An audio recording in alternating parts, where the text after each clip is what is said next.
Welcome everyone. It's not our final Hogvillenet YouTube live. It is in terms of recapping the season we just saw. We were going to have a post game after UConn and decided against that. There wasn't a whole lot to talk about when you get basically dominated from opening whistle to final horn, and that's what happened with the Arkansas Razorbacks in that game. It's what's happening to everybody in this NCAA tournament that gets to play UConn.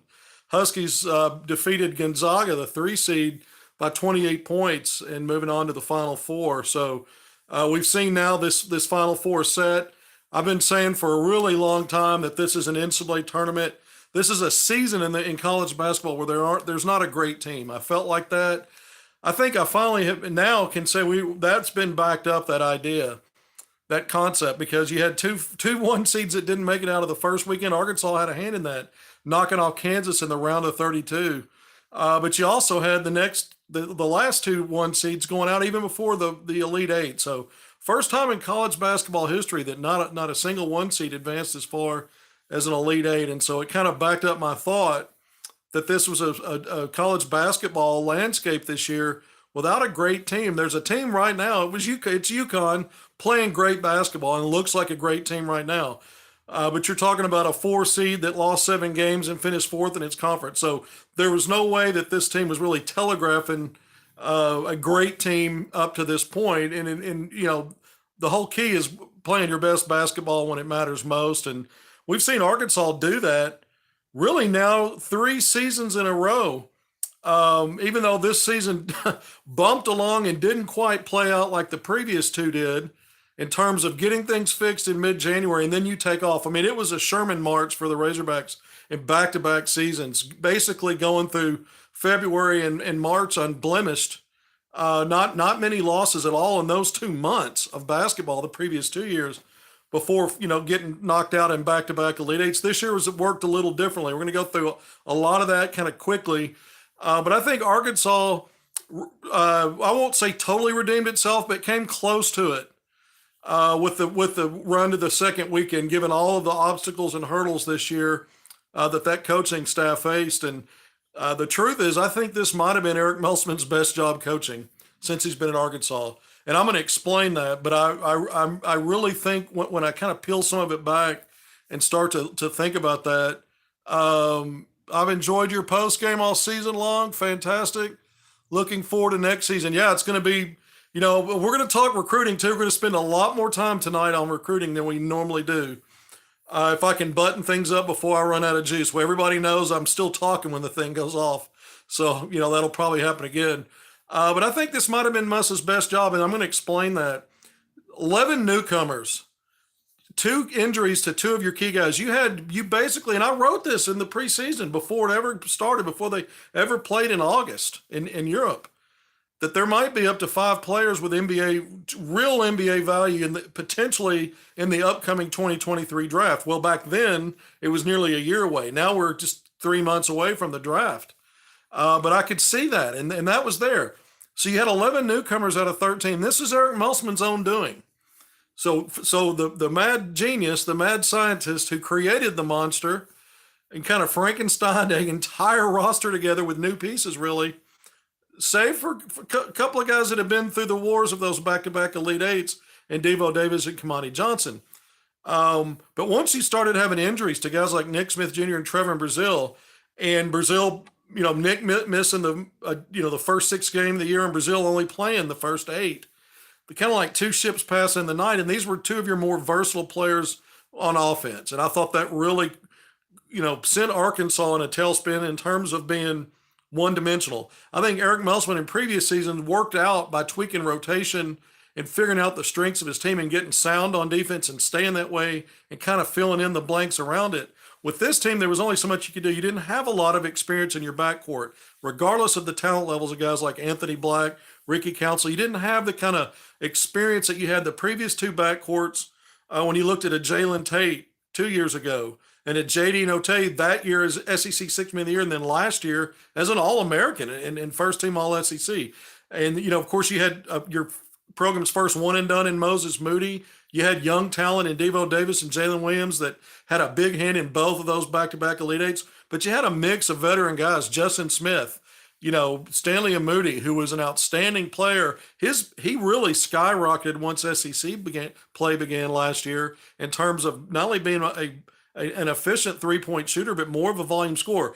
So those teams had multiple pieces when you were mixing youth and veteran guys. And I thought this year, when most hit the transfer portal this past season and the offseason, most of it was on the front line. They weren't guys that were going to have the ball a lot in their hands. They weren't guys that were multiple in what they could do, like a Trevor Brazile.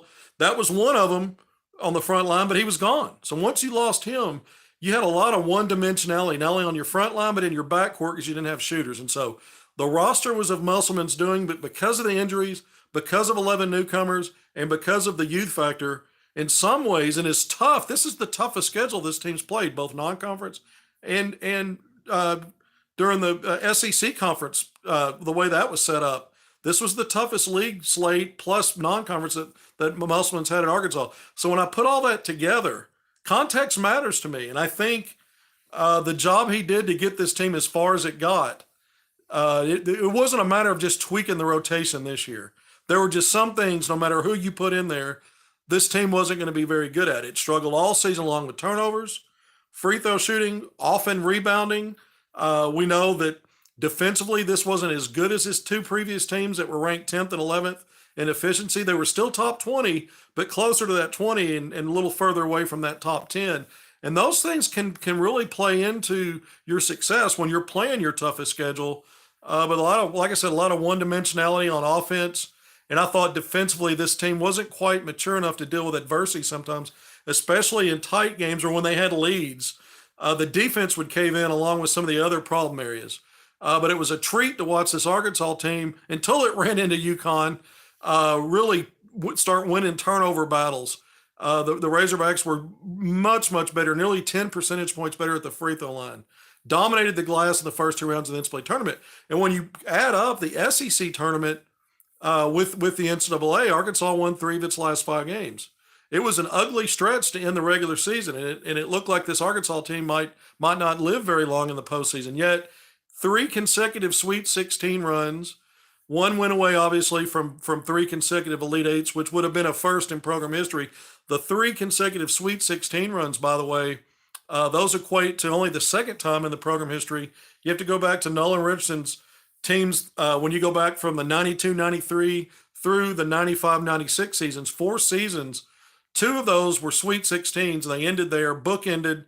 In between those were back-to-back national championship game appearances. Arkansas obviously won the title in 93-94, national runner-up in 94-95. And so that was the last time Arkansas had ever strung together at least as many as 3 Sweet 16s. They actually did it 4 in a row.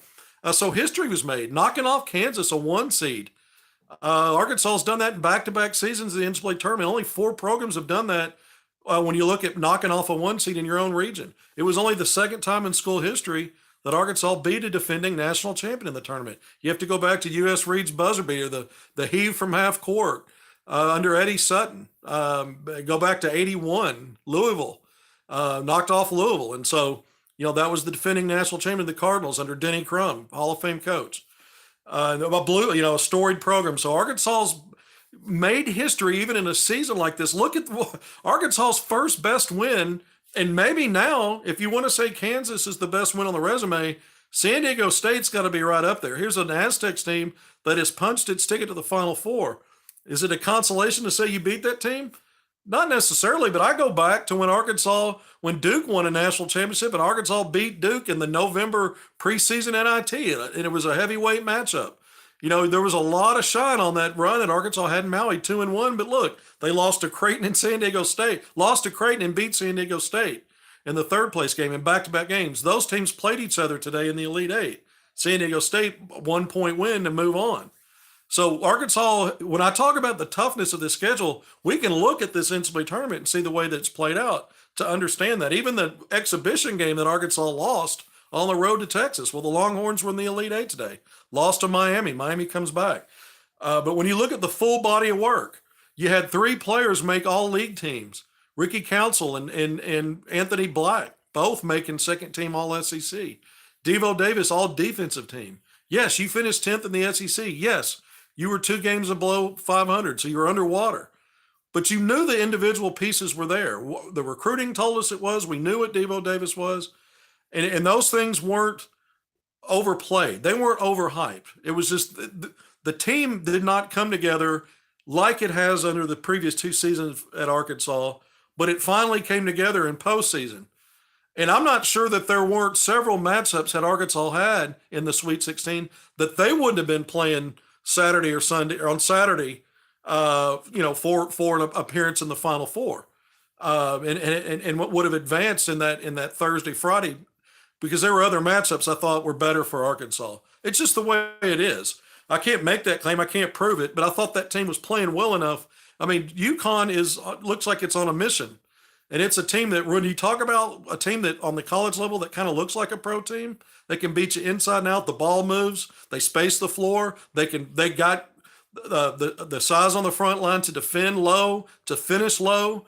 But their bigs can put the ball on the deck and get by you. They roll to the basket. They've got drop steps. Their guards can shoot. They got quick triggers. And again, they pass the ball. It's always moving. They've got good size. They've got depth. That's a team, if you want to look at the college game and go, where's a team that even kind of resembles? Because the three-point shooting percentage have been going down in college. In the NBA, the game's turning more and more into three-point shooting and more spacing. So you're going, where's the disconnect? Well, UConn's the kind of team that, somewhat kind of sort of looks like an NBA team right now. So I look at this season for Arkansas, and I think it ended up being a successful season. I do. I would have said that after the UConn game, if I'd have come on and done the post game as promised.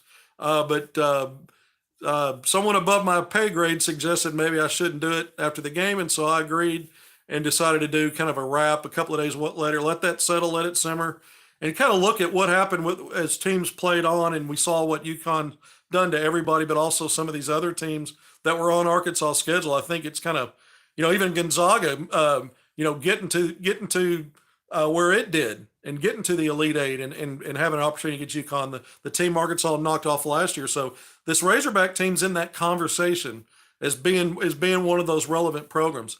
And I wouldn't even be surprised. We know the last 2 years Arkansas has had final national top 10 rankings.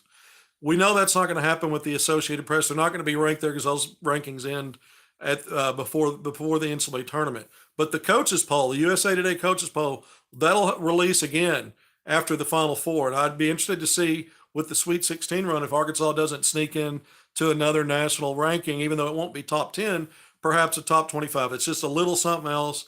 I do think it was a successful season given the injuries. I've said many times, had they not gone through what they did with Nick Smith Jr. and Trevor Brazile, I felt like that's a Final Four roster. I thought it would likely, even with as tough as the schedule was, likely would have had a one seed kind of resume, maybe a two seed. But I felt like that's where the trajectory was going. When we talked about Maui, Arkansas didn't have Nick in Maui. He was with the team, and he came back right after they got back. But even without him, they held their own against some of these teams that just advanced that we just talked about. Creighton and San Diego State splitting those games, but could have gone 2-0 there, could have gone 0-2, but they were right there. And that was really the story of the season, too. When you look at Arkansas only really got blown out twice, at Tennessee and then against UConn. Everything else, even though they lost 2 or 3 by double digits, they had double-digit leads in some of those and led late. And they were right there. So a couple of those scores were misleading. The 2 blowouts were Tennessee and UConn. When your team goes 22-14, you're thinking, just looking at that on the surface, you're thinking NIT maybe NCAA, but not a very good seed. And that was the case, 8 seed. But you're also thinking, if you look at that, they might have had the crap beat out of them a few times. It happened twice. And in the last one, the second time was the season ender against a team that's doing that to everybody so far. All 4 opponents have gotten, dusted up by UConn. So it's not, no one wants to see a 23-point loss for their program. But at the same time, with context, you understand that's what this team's doing to everybody right now. And so maybe another matchup and Arkansas advances. That's how the NCAA tournament works. It's a what-if game. And Arkansas played UConn, and we saw the result. But I still think so. Again, I don't want to sound preachy or like I'm telling people how to think about how this season finished. People are going to have their own opinions. When you come into the season with preseason top 10 rankings and that recruiting class, and you've got 3 5-stars, and you had some good transfers in there when you look at Ricky Council and Trevor Brazile, 2 guys that have, potential pro careers on the NBA level, you expect more. That's true. But again, I go back to the injuries I go back to the fact that with all those newcomers, that was a huge challenge. It was Musselman's own doing, but the coaching that took place, despite it being his responsibility for putting that roster together to begin with, once we established that that's what it is, he did a pretty darn good job getting these guys to a point where they could succeed in the postseason. And if most people that love basketball, especially college basketball, yeah, you want to win your conference, you want to have great success. You don't want to fall out of the rankings when you start top 10, but you're going to say that the postseason is what matters more than any of it. And I think Arkansas did what it was supposed to do in terms of at least getting out of that first weekend. They salvaged that, and I think it was Eric Musselman's best job because of, again, dealing with those dynamics. I think anytime you're bringing in five stars, you've got talent, but you don't have experience. And some of the frontline guys weren't expected to have some of the heavy minute loads and some of the roles they were playing because Brazil was supposed to carry a lot of that, and of course he's gone. And when you get in the meat of your schedule, which is night in, night out, the grind of that SEC. So I thought, again, I'm going to wrap this up and move on to other things. But I do feel like when I look at a guy like Anthony Black, he's my MVP. I wrote about this. I've got a final season rapid rewind where I kind of looked at a lot of things, but I gave out player awards. I gave him the MVP. I thought it was well deserved. From start to finish, this was Arkansas's best player. And when I look at everything, I thought Ricky Council was the best offensive player, led the team in scoring, top five in the SEC. That's probably pretty obvious. A guy that was, not a true shot creator when you start thinking about the different levels on the floor, but was, a fierce slasher, wonderful in transition as a recipient in transition. And then he could get to the free throw line. He was an excellent free throw shooter. So he got there, shot a lot of free throws. He was wonderful in the postseason, NCAA tournament, getting to the line. But I had him as the team's best, most outstanding offensive player. Devo, obviously on defense, he was a ball hawk. He was a guy that could really disrupt the other team's best player. It's really hard to stop good offensive players. And you're not going to completely do that every night. But being disruptive, creating turnovers, being a guy that was going after those 50-50 balls. He was great trailing in transition and getting steals. We saw that against Illinois. Kind of cemented the end of that game, and it ends up being a 10-point win. But we saw Devo do a lot of that. And then I gave him also the postseason MVP of this team, the 25 points against Kansas, 21 in the second half. And I thought he kind of put the team on his shoulders and willed them to win. And I mentioned that play against Illinois where he got that steal late and Illinois was coming back and Council finishes in transition. It was Arkansas's only basket in the last 5 minutes of that game. You look at the steal against Auburn. Arkansas needed that win in the SEC tournament. They just lost three in a row. And they'd just fallen behind. Nick Smith Jr. hit would have become the game winner. But on Auburn's next offensive possession, they might score, the Tigers, if not for Devo getting a steal. He gets fouled immediately, closing seconds, knocks down two free throws. I think when you look at the entire postseason, Devo Davis was the most outstanding player for this team for that. So he got that for me. I handed out most improved. To me is obviously Jordan Walsh. I thought he became an X factor when you looked at, yes, he was still having issues with fouling, but he became such a pest and guarded some of the best players in this tournament. When you look at Jalen Williams and Coleman Hawkins, Illinois, Jalen Wilson, the Big 12 Player of the Year, first team All-American, really gave him fits. And he got tougher and not only tougher and tougher on defense, but he gave Arkansas some offense, hit some key shots at times, battled on the offensive glass, the defensive boards. I thought Jordan Walsh's maturation through the season, there was ups and downs like it was everybody. There was some roller coasters in there, but I thought by postseason, through the arc of all of it, I thought he was Arkansas's most improved player. I had honorable mention for both Nick Smith Jr. and Trevor Brazile. Both of those guys, when they had opportunities, were really, really good. Nick Smith Jr. did not have a strong NCAA tournament. He did finish scoring double figures. He got to double figure scoring in this last game and led Arkansas at halftime with 9 points. He was fairly efficient in this game on low volume. It was a blowout. Arkansas got crushed. But he had some big moments. He carried Arkansas against Greensboro, 22 points. Arkansas probably loses that game. That's the game Brazile got hurt, and we wouldn't see him again. 21 points against OU at a neutral site in a game Arkansas won by 10. Needed every one of those. 25 points against Kentucky at home. That was a loss. 24 on the road against Bama.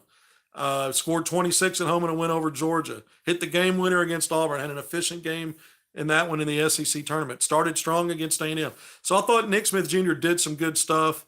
Trevor Brazile, to me, was such a unique talent on the college level with his length, his skill level, his athleticism, some of the stuff he does. He had a little bit of combination of former Hogs Daniel Gafford and Bobby Portis. That's a big statement, but there was athletic similarities to Gafford and then some skill similarities to Portis. And so he was just a unique brand for what Arkansas, what I thought would have really made Arkansas a different kind of team this year in concert with Smith being healthy the whole time. Didn't work out that way. And then my most intriguing, I had my Gladiator Award went to Kamani Johnson for obvious reasons. I was really proud of the way Kamani finished his career. Started all three NCAA tournament games and really gave Arkansas great effort and production, especially on the offensive glass. We knew he would do that. And then my most intriguing guy who was not in the rotation was Joseph Pinion because he can shoot. He spaced the floor. He helped save Arkansas's bacon in 2 of their conference wins, Missouri and Ole Miss at home. Missouri was ranked at that time, and we know it was a team that finished ranked and made the NCAA tournament. So Joseph Pinion had his moments. But those were kind of my season awards. So, really when I look at it, the 2 plays of the year were Kamani's putback in Maui against San Diego State to get that game to overtime. And then in the postseason, it was the free throw trip at the end against Kansas when Council makes 1 of 2, misses the second. Walsh spins around his guy, gets a deflection. It ricochets back to Ricky. He gets back to the free throw line after attacking the rim again. It was a 3 of 4 free throw possession for Arkansas that really kind of put Kansas behind the 8 ball. Arkansas never let Kansas even get an attempt at 3. They kept fouling, making the Jayhawks shoot 2 free throws. And so those, to me, were the 2 plays of the year. But again, just to wrap up the season now, 22 minutes into this, I think it was a successful season for Arkansas because of the postseason. Had Arkansas only beaten Illinois and lost its second round game, I would say it was not a successful season relative to expectations. But context matters. Getting to the second weekend of the Sweet 16 matters. And so I'm going to call it a success, everything considered. Okay. Don't have to agree with that. Some of the comments are popping up. I'm not sure what everyone's saying. I'm kind of focused in on going through my diatribe here.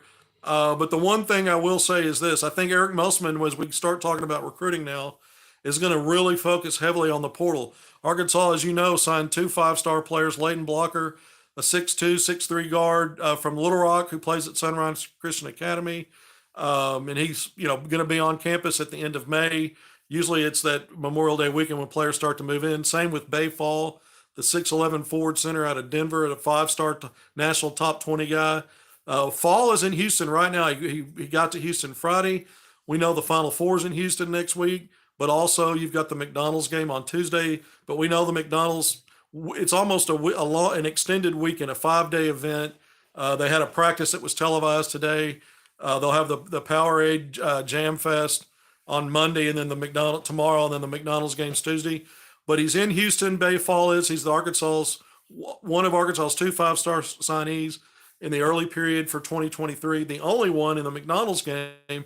But he was also, and I reported this, he's also been selected to the World Select team for the Nike Hoop Summit, which is at the end of the first, I think it's April 8th. So coming right up, right after McDonald's. There'll be a cluster of these kind of events. Other All-Star games, Jordan Brand, but Bay Fall will be in the Nike Hoop Summit on the World Select team, not on the Team USA team. So that'll be interesting for him to get to see him in a couple of these games, playing against some of the best talent in the country. Now, Arkansas, I've been reporting about some of the portal stuff. And I'm going to start out with this. I think Musselman's going to address several things. Arkansas has been just, really when you talk about space on the floor, stretching the floor, gravity with shooters, they haven't had it for 2 years. They haven't had that kind of player. I think Arkansas is going to go after at least 2 guards that would help answer that. I think Arkansas is going to go after more versatile bigs. I think they might go look for a guy like a Kamani, who can be an enforcer, but I think they're going to look for guys that can play a little better facing the basket than what they had once Brazile was out. And I think Arkansas, because we know players are going to leave. I'm not even addressing that right now. We got guys good that are going to go in the draft. We know there's going to be transfers. Nothing has shaken out in terms of something official yet on any of that. That's going to start happening in the next few days and weeks. But Arkansas is recruiting. There's a lot of names out there. First contact. I've already confirmed 4 that Arkansas has either visited or will visit. But I will tell you this right now, as we speak at this moment, there's a lot of names I won't talk about and can't talk about. But Arkansas has been to see a lot of recruits already, and there's a lot more going on than what's out there. So just know that. Just know that. And the ones I'm going to talk about that are out there, I reported on some of it today, the last few days. But one of those was Cameron Hunter, 6'3" guard from Bryant, played with former Hog KK Robinson at Bryant. Those two guards helped Bryant get to a state title game. When Cameron Hunter was a sophomore, KK a junior, and Jalen Williams was a junior at Fort Smith Northside. And it was a close game. The Grizzlies ended up winning the state title. Jalen Williams was MVP, but Cameron Hunter had a nice game for Bryant in that game. But he's a guy that's been at UCA the last 2 years, and they played against the Hogs 2 years ago as a freshman. His experience, Bud Walton Arena. He took an unofficial visit. He's been in the portal. Shortly after that, Arkansas started really pursuing him. Took his unofficial visit on Monday before Arkansas left for Las Vegas, for that Sweet 16 game. And, he loved the visit. He told me that he could see himself as a fit. He said Musmak showed him how he'd be a fit, gave him realistic viewpoint on what his role and playing time might be. But he also had an in-home with Butler on Wednesday of this week. And then right after that, he put out a final 5 of Arkansas, Butler, Missouri, Loyola, Chicago, and St. Louis. And so Cameron Hunter has told me that he's probably got a decision coming fairly shortly, maybe a couple of weeks or so. Arkansas has also Freddie Hicks, another in-state guy, 6'5", 6'6" wing at a Searcy, explosive athlete, a hard-nosed, tough-playing wing that's been at D1 Tarleton State down in Texas. They play in the WAC. He was the WAC Freshman of the Year 3. He's a junior. So he was a Freshman of the Year a few years ago, averaged 16 points a year. I think Arkansas really likes him, and they're coordinating with him to have a visit. They may be going to see him as well to do an in-home. Arkansas is going to do an in-home with Rice transfer. He's a senior grad, 6'2" guard, Quincy Olivari. And this guy is a volume scorer. He told me today they're coming in on Monday. Arkansas is going to be in Houston for the Final Four. Coaches do that. Coaches are going for the Final Four. They have meetings. Arkansas is going early. They're going into Houston. We know Rice is in Houston. They're going in to see tomorrow, Arkansas coaches. So on Monday around, shortly afternoon, I'll put it that way. It'll be early in the afternoon. They're going to see Quincy Olivari. 6'2" guard, nearly 18.7 points per game, 5.9 rebounds for a 6'2" guard. That's strong rebounding numbers. Over 2 assists, a steal per game. What I like about him, he's almost an 80% free throw shooter, but also the three-point shooting. In 4 years, over 250 threes made at nearly a 38% clip. So you've got a volume score, nearly 19 a game last year, 18.7. But he's also he's a guy that's a volume and efficient shooter from 3. Over 2 makes per game was his career average there. So the Rice guard is more of a combo. He's more of a combo. When you look at a guy, when I look at his numbers, he's not the only one, by the way. And I just reported this. I got confirmation on it. The other ones I was the first to report on. This one I was not, but I got confirmation on it. Denver Jones, a 6'4" guard at Florida International, 20 points per game, 38% shooter from 3, made 59 threes this year, 85% from the free throw line, 20 points a game, sophomore, 6'4" guard. Arkansas is going to do an in-home with him.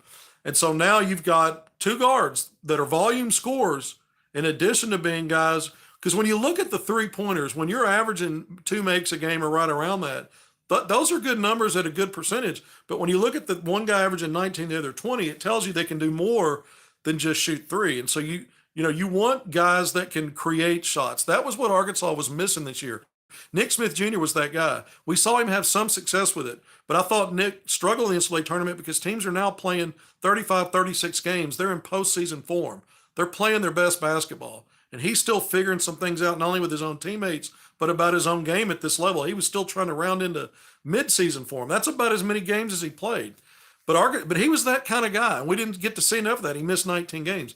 Arkansas is going to go get guys with college experience now. I really think Arkansas is going to land 2 or 3 players out of the portal that will look at it and consider maybe if you want to call star players, there's star value in the portal.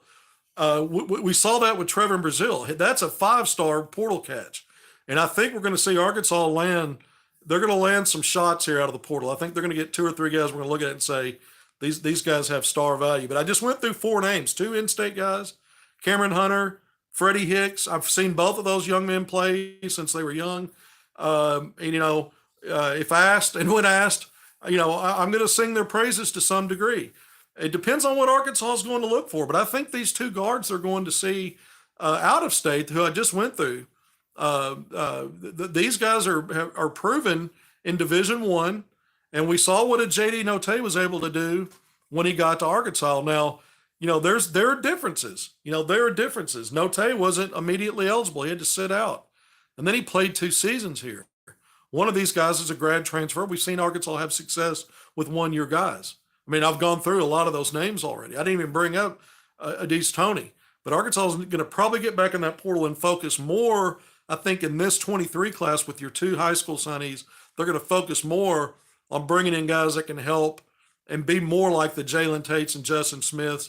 Guys are going to factor into your ball handling and your shot creation, because mostly what they got out of the portal this year were frontline guys that weren't going to have the ball and needed to play off others' creativity. The one guy they did, the scorer, was Ricky Council, but he was limited in what he can do offensively. He's, again, a downhill slasher and a get to the free throw line guy. Arkansas, he wasn't really a shot creator. He was a drive creator.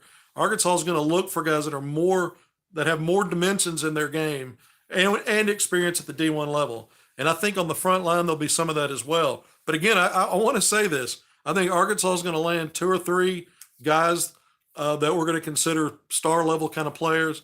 And I know they've been out to see a lot of players already. And that's the work this staff is doing, because we know their season just ended. And we know last year they started right after the Duke game. I think it was a week or 2 later, they landed 4 frontline guys. So I think they're going to be a little more selective or a little bit more balanced this time around. It's not going to be as much about, they're still going to cover size and length and some of this stuff, but it's going to be more about skill level and experience. I think that's going to be more. I think that's going to be an added part of this, because when you bring in 3 5-stars, you have some level of expectation of talent and ability to create. But I think what really was found out was one guy was out for 19 games, and a couple other ones you cannot replace. If you can't, just because of their talent level, that doesn't mean that there's still an experience level and growing pain level. And I think Musselman's very comfortable. I think he's more comfortable, put it this way, bringing guys in with experience. I look at the success Moses Moody had, Jalen Williams, Devo Davis, Anthony Black, Jordan Walsh, his maturation, his evolution through the season, and even Nick Smith Jr. All those guys benefited.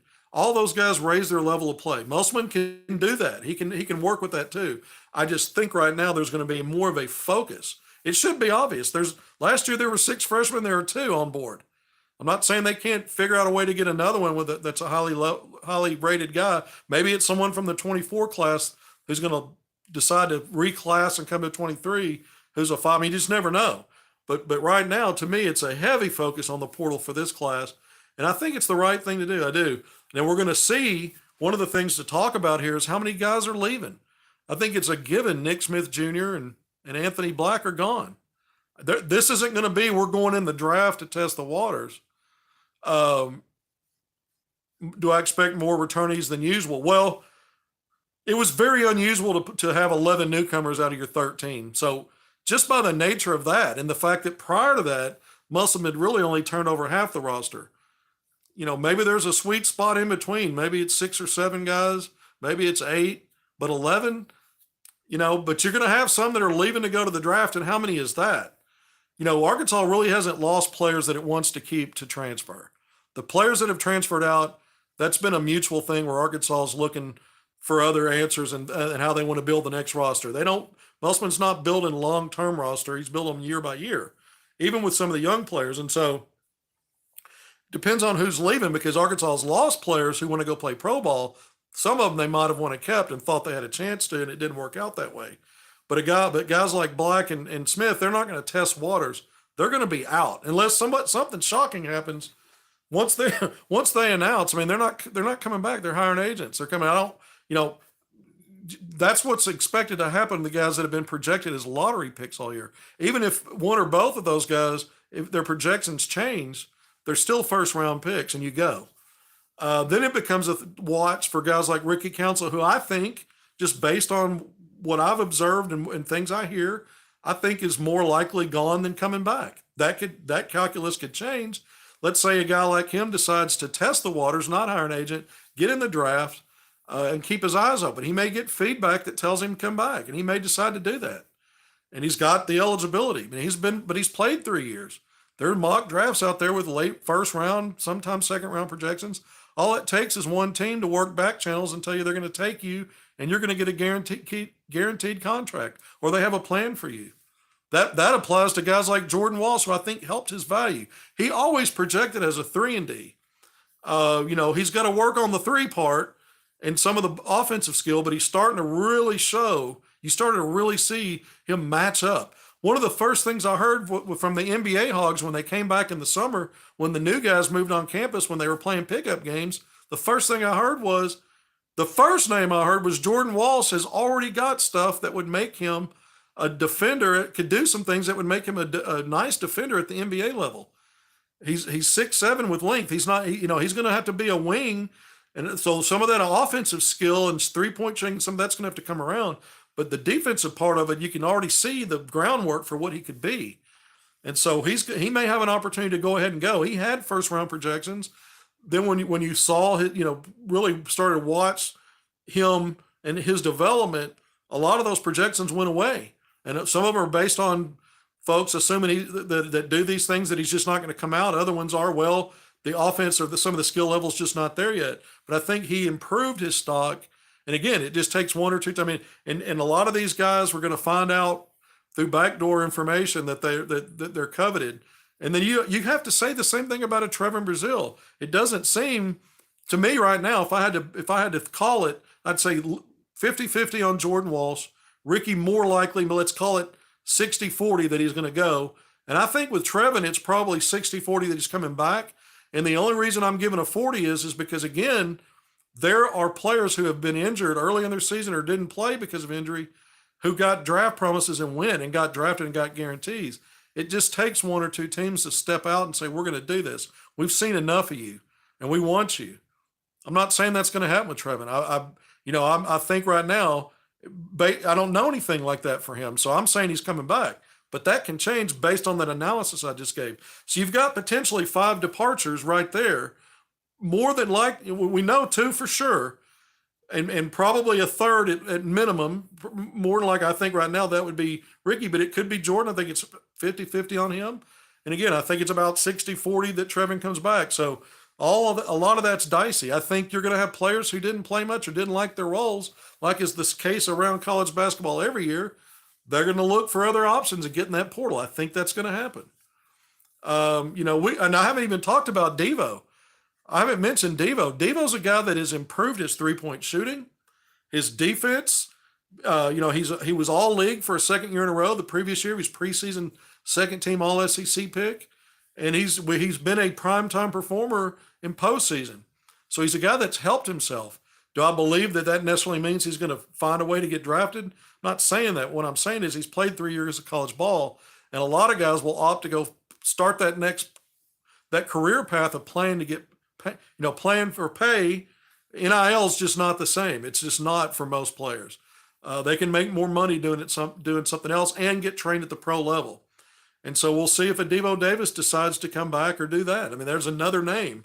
That's a 6th guy now when I mention specific names when we're talking about who comes back, who stays, and who moves on.